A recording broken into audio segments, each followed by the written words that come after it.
بسم الله الرحمن الرحيم.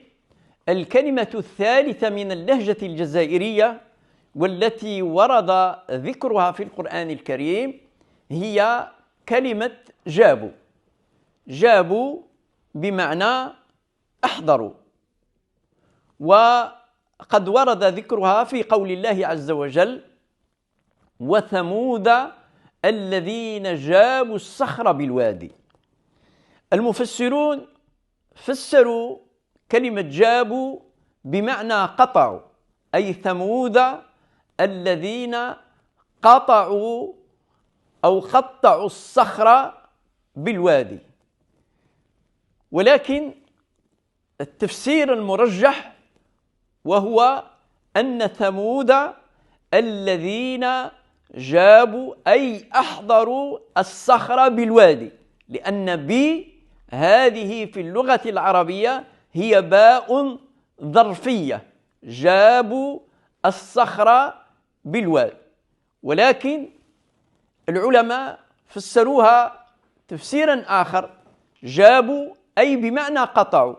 وفي المعاجم هناك كلمة جبوا. جبوا هي بمعنى قطعوا، ولكن جابوا بمعنى حملوا، أو جابوا بمعنى أحضروا. جاب بمعنى أحضر.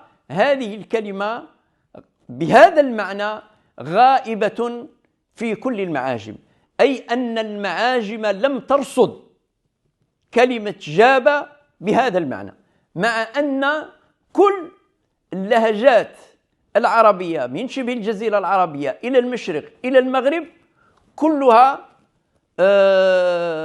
لها هذه الكلمة، هذه الدلالة، أي جاب بمعنى أحضر. وكلمة جب بمعنى قطع قد اختفت، ولم تبقى لم تبقى موجودة. والحقيقة أن المعاجم قد أغفلت كثير من معاني الكلمات، حتى معجم الشارقة الأخير لم يرصد هذه الكلمة جاب بمعنى أحضر، مع أن هذه الكلمة ورد ذكرها على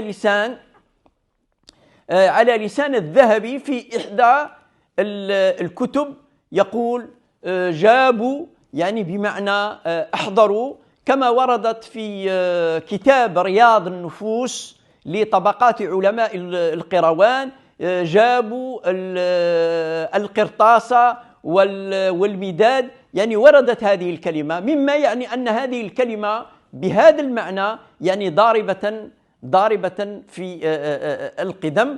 وأرى بأن هذا التفسير تفسير ثمود الذين جابوا الصخر بالواد، أي أنهم أحضروا الصخر بالواد، هو التفسير المرجح، والله أعلى وأعلم. والسلام عليكم ورحمة الله تعالى وبركاته.